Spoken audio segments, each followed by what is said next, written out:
Welcome to Indigo Audiobooks. Today's reading is 3 Drops of Blood by Sadeq Hedayat. If you enjoy this, please like and subscribe for more audiobooks. Just yesterday, they moved me to a separate room. Am I completely cured and they'll release me next week, as the supervisor has promised? Have I been sick? For a whole year now, I have been pleading for a pen and some paper, but they have refused my requests. I thought that, as soon as I got my hands on a pen and some paper, I could write about so many things. Then yesterday, without my asking, they gave me a pen and some paper, the very thing I had yearned for, the very thing for which I had waited so long. But what's the use? I have been thinking since yesterday about what to write. Nothing comes to mind. I feel as if someone stops my hand or that my elbow goes numb. I scrutinize my writing. In between the illegible lines is this phrase, 3 drops of blood. The sky is blue, the garden is green, and the flowers on the hilltop have bloomed. A gentle breeze wafts the fragrance of the flowers all the way down here. What's the use? I have lost my zest for joy. All these things are attractive to poets and children and those who remain a child at heart. I have been in this place for a year. Every night, until dawn, I remain sleepless because of a whining cat. Its frightful moans and hoarse throat are the death of me. In the morning, what is waiting for me? A devastating injection. I have passed many long days and many very horrible hours in this place, wearing yellow outfits. During the summer, we gather in the cellar and sit under the sun by the garden in winter. I fail to see any commonality among us. I am as different from them as the earth is different from the sky. However, their moans and groans, their silences, curses, cries, and laughter will continue to populate my nightmares forever and ever. In an hour, we will be served dinner. But what dinner? The same old run-of-the-mill yogurt soup, rice pudding, cooked rice, and bread and cheese. Even not enough of that. Hassan's wish is to eat a whole pot full of broth, along with 4 loaves of sangak bread. Perhaps when it's his turn to be released, he will be given a pot full of broth instead of access to pen and paper. He too is one of the lucky individuals here. With his short stature, foolish laughter, thick neck, bald head, and calloused hands, he is a born porter. His whole constitution, including that foolish look, testifies to his being a born porter. If Muhammad Ali does not stand guard by us at meals, Hassan would blow us all to kingdom come. Then again, Muhammad Ali himself, he too is a denizen of this same world. No matter what name they give this place, I say it is a different world than the ordinary. Additionally, we have a resident doctor who, by the grace of God, does not know a thing. If I were he, one night I would poison the food and in the morning, arms akimbo, would watch the dead being carried away. In fact, when I first was brought here, this very thought frightened me. I was afraid of being poisoned. I would not touch my lunch and dinner before Muhammad Ali tasted them. At night, I would jump from deep sleep, dreaming that they have come to kill me. All that is very distant and vague now. Only a monotonous memory remains. The same people, the same menu, and the same blue room, the bottom half of which is painted in deep blue. 2 months ago, they put a lunatic down there in the yard. He ripped his own belly open with a piece of shard, pulled out his guts, and played with them. They said that he was a butcher, and that he was used to ripping bellies open. Then there was another patient who pulled his own eye out of its socket. His hands were tied behind him. He kept hollering. Blood had dried around his eye. I bet the supervisor is in on all this. The residents here, of course, are not all like that. Many of them, if they were to be cured and released, would perish. Take Sugra Sultan in the women's ward, for instance. She has made 2 or 3 attempts at escaping, and each time she has been caught. Besides, even though a hag, she adorns her face using whitewash and geranium rouge. She imagines herself to be 14. If she were cured and looked at herself in the mirror, she would suffer a heart attack. The worst case, however, is our own Taki, who intended to turn the world upside down. He faulted women for the world's problems and thought they all must be summarily killed. Then he goes and falls in love with this same Sugra Sultan. All these, I believe, are of the supervisor's making. He is the lunatic par excellence. With his large nose, squinty eyes, and the mien of an opium addict. He paces up and down at the end of the garden under that pine tree. At times he bends and investigates the place at the foot of the tree. Were those who don't know him to look at him, they would pity him. They see a nice, harmless fellow who has fallen victim to a bunch of lunatics. But I know him well. I know that out there, under the tree, there are 3 drops of blood. I also know that a cage is suspended in front of the supervisor's window. It is an empty cage because the bird it held was caught by the cat. The empty cage is a decoy to lure cats to their death. Just yesterday, the supervisor chased a tabby cat up the pine tree. As soon as the cat climbed up, he ordered the guard at the gate to shoot it down. These 3 drops of blood belong to the cat, but if you ask the supervisor about them, he would attribute them to the screech owl. The one who takes the cake, however, is my friend and neighbor Abbas. Even though it is less than 2 weeks since he was brought in, he has become my real buddy. He imagines himself to be a prophet and a poet. He says that achieving everything, especially prophethood, depends on luck. The lucky individual, even if extremely stupid, will eventually climb the ladder of success. The unlucky, even if a most accomplished scholar, will end up to be someone like him. Abbas also imagines himself to be an accomplished tar player. He has built himself a contraption, a tar according to him, by pulling a piece of wire over a plank. He also has composed a poem that he reads to me 8 times a day. It seems that this same poem has been the cause for his incarceration. A strange poem, or ditty, it goes. Alas, the night is upon us again, engulfing the world in utter darkness. Everyone has found solace and comfort, save me, whose suffering and sorrow know no bound. Joy is alien to this world's temperament. Death is the sole cure for my sadness, but in that corner, beneath the pine tree, 3 drops of blood have dripped onto the ground. Yesterday, as Abbas and I strolled in the garden, he sang this very song to me. Then a man, a woman, and a young girl came to visit him. Since this was their 5th visit, I had seen them before and therefore knew them. The young girl, who carried a bouquet of flowers, smiled at me, indicating that she liked me. In fact, she came to see me. Abbas's pockmarked face cannot attract girls in spite of all that when the woman was busy. Discussing something with the doctor, I saw Abbas take the girl aside and kiss her. So far this year, no one has come to visit me and no one has brought me flowers. The last person to visit was Siavosh. He was my best friend. We were neighbors. Every day we went to the Dar al-Funun school together and together we returned home. We discussed our assignments together and when we had some free time, I taught Siavosh how to play the tar. Often Rukhsara, Siavosh's cousin and my fiancée, also joined us. Siavosh was planning to marry Rukhsara's sister. It so happened that just a month before their engagement, Siavosh took sick. I paid him a couple of visits to ask after his health, but each time they told me that the doctor has left strict word against visitations. I insisted on seeing him several times, but when they did not change their answer, I gave up. I recall it perfectly well. It was one late afternoon around exam time.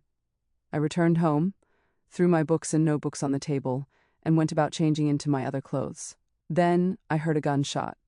The closeness of the sound terrified me, partly because our house was located behind the ditch, and partly because of reports of burglaries in the neighborhood. I picked up the revolver from the desk drawer, entered the yard, and listened. Then from there I climbed the stairs and went onto the roof. Everything seemed fine. On my way back from up there, I looked into Siavosh's house. Siavosh was standing in the middle of the yard in his pajamas. Surprised, I said, "Siavosh, is that you?" He recognized me and said, "Come on in. I am alone. Did you hear the gunshot?" He put his finger on his lip as a sign of silence, and with his head nodded to me to come over to their house. I went down the stairs quickly and knocked on their door. Siavosh himself opened the door. With his head lowered and his gaze fixed at the ground, he admonished me, "Why didn't you come to visit me?" 2 or 3 times I asked for you, I said. I was told that the doctor had forbidden visitors. They think I am insane, but they are wrong. I asked again, "Did you hear the gunshot?" Without responding, he took me by the hand, led me to the foot of the pine tree, and pointed to something. I looked closely. There were 3 drops of fresh blood on the ground. Then he took me to his room and closed all the doors. I sat on a chair. He lit the lamp, then came and sat by the desk across from me. His room was simple, blue at the bottom, half painted in deep blue. In the corner of the room there was a tar. Several books and a school notebook were strewn on the desk. Then Siavash produced a revolver from the desk drawer and showed it to me. It was one of those old pearl-handled revolvers. He placed the revolver in his pants pocket and said, "I used to have a female cat called Nazi. You must have seen her. She was one of those ordinary tabby cats with two large eyes that seemed to have been adorned with collyrium. The regularity of the design on her back reminded one of ink blots, folded and unfolded. Every day when I returned from school, Nazi would meet me at the door, meowing and rubbing herself against me. When I sat down, she would climb all over me, sniff me, and with her coarse tongue lick my forehead. She persisted that I kiss her. It seems that female cats are more cunning, more kind, and, overall, more sensitive than male cats. Besides me, she liked the cook, perhaps because she identified him with the source of her food. But she did not like Kiabia, the elderly woman in the house. She prayed and necessarily avoided cat's hair. It could well be that Nazi had figured out that human beings are smarter than cats, that they have made all good foods and warm spots their own, and that cats must flatter them to be allowed to share some of their amenities. However, Nazi's natural instincts came to the surface every time she was given the bloody head of a rooster. She would be transformed into a wild beast. Her claws would emerge, and with wide flashing eyes and loud hissing, she threatened anyone who approached her. Then, as if deceiving herself, she acted out her aggressions. Using all her powers of imagination, she would make a live creature out of the rooster. Head, touch it to make it run, flash, hide herself, sit in ambush, and attack again. In short, she would exhibit all the dexterity and the agility of her species with repeated lunges, attack tactics, and modes of retreat. When she felt tired, she would devour the bloody head with a full appetite. She would even spend several more minutes looking for the rest. Then, for a couple of hours, she would forget her artificial civilized ways. She would neither approach anyone nor be coquettish or flattering. While feigning friendship, Nazi was sure to remain wild and secretive, not allowing the secrets of her life to become known. She regarded our house as hers. If ever a strange cat happened to pass by, especially a female, her growls and moans went on for a long time. Nazi's voice for announcing the time for dinner was different from her voice when she was being petted. Similarly, her growls in catfights and her meowing when she was in heat were different in tone. The first was a heart-wrenching yell, the second was a cry of vengeance, while the third was a painful moan indicating a response to natural instincts. It was Nazi's looks, however, that were most meaningful. At times her looks were so human-like that one would ask, what kinds of thoughts and feelings lurk in that woolly head and behind those mysterious green eyes? That terrible incident occurred last spring. As you know, spring is the time when animals go into heat and seek their mates. Perhaps it is the spring air that breathes frenzy and insanity into all living beings. Our Nazi, too, was stricken by the love bug. Her whole frame shook, and she emitted sorrowful moans. Male cats from all around the neighborhood heard Nazi's moans and came to meet her. After much struggle and many catfights, eventually, Nazi chose the strongest and the most boisterous of the suitors to be her mate. Of prime importance in lovemaking is the animal's special scent. That is why males that are tame and clean do not move their females. While alley cats, cats on the prowl, thieving cats, emaciated cats, stray cats and famished cats, in general those cats whose hides have retained their primordial scent, attract the females most all night long. Nazi and her mate sang love songs to each other. Nazi's soft and fragile body undulated against her mate's body, which was at times as tight as a drawn string of a bow. This went on all night. Then, in the morning, tired and disheveled, Nazi would return to the room. Night after night, Nazi's love-making deprived me of my sleep. Eventually, I had enough. One day, working in front of this same window, I saw the lovers strolling in the flower garden. 3 steps away from them, with the same revolver that you saw, I took aim and pulled the trigger. The bullet hit Nazi's mate. I think it broke his back. He jumped up in the air and then noiselessly escaped through the corridor. Later, I found him dead at the foot of the garden wall. There was a stream of blood all along the way where Nazi's mate had run. Nazi searched for him for a while, until she came upon the traces of his scent. Sniffing the blood, she went directly to the body and for 2 days and 2 nights stood guard over it. Often she would touch the body as if saying, "Get up, spring has sprung. Why are you sleeping just at the time for making love? Why don't you move? Get up, get up." Nazi could not fathom death. She could not know that her lover had died. The next day both Nazi and the carcass of her mate disappeared. I searched everywhere and asked everyone about her, but it was useless. Had Nazi decided to stop being my friend? Did she die? Did she find a different lover? In any event, what happened to the carcass of the dead cat?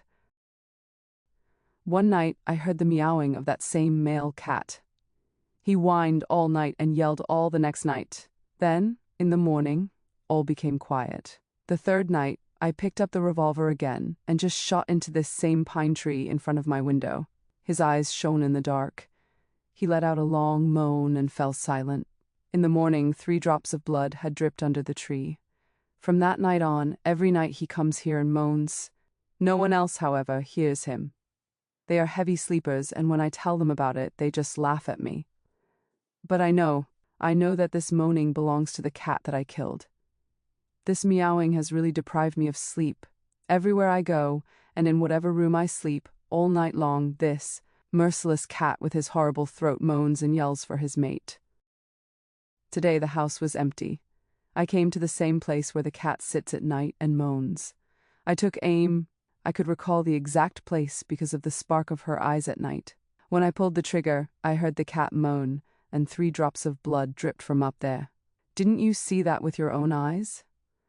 You are my witness, aren't you? At this time, the door of the room opened and Ruxara and her mother entered. Ruxare was carrying a bouquet of flowers. I rose and greeted them. Siavosh smiled and said, "Of course you know Mirza Ahmad Khan better than I do. There is no need for introduction. He testifies that he has seen the 3 drops of blood at the foot of the pine tree with his own eyes." "Yes, I have seen them." Siavosh stepped forward, laughed aloud, and pulled the revolver out of my pocket. Then, placing the revolver on the desk, he said, "You know, Mirza Ahmad Khan is not only a good tar player and a poet, he is also a good hunter. He is a marksman." He then urged me to say something. I got up and said, "Yes, this afternoon I came to borrow a notebook from Siavosh. Meanwhile, we took some shots at the pine tree over there, but those 3 drops of blood do not belong to the cat. They belong to the screech owl. You know the story. The screech owl eats 3 grains of wheat from the property of a miner. At night, it screams until 3 drops of blood fall from his throat to the ground. Otherwise, they might belong to a cat that had stolen the neighbor's canary and had been shot. He could have passed by here. But wait, let me read my newest composition for you." I then picked up the tar, tuned it for the lyric, and sang this poem. Alas, the night is upon us again. Engulfing the world in utter darkness, everyone has found solace and comfort save me, whose suffering and sorrow know no bound. Joy is alien to this world's temperament. Death is the sole cure for my sadness, but in that corner, beneath the pine tree, 3 drops of blood have dripped onto the ground. When I reached this point, Ruxara's mother left the room in a huff. As for Ruxare, she lifted her eyebrows and said, "He is insane." Then she took Siavosh by the hand, and together, laughing, they left the room and closed the door behind them. In the yard, as I watched from behind the window pane, Siavosh and the girl embraced and kissed each other under the lamppost. That concludes today's story. Thank you for listening to Indigo Audiobooks. If you enjoyed this, don't forget to like, subscribe, and stay tuned for more stories.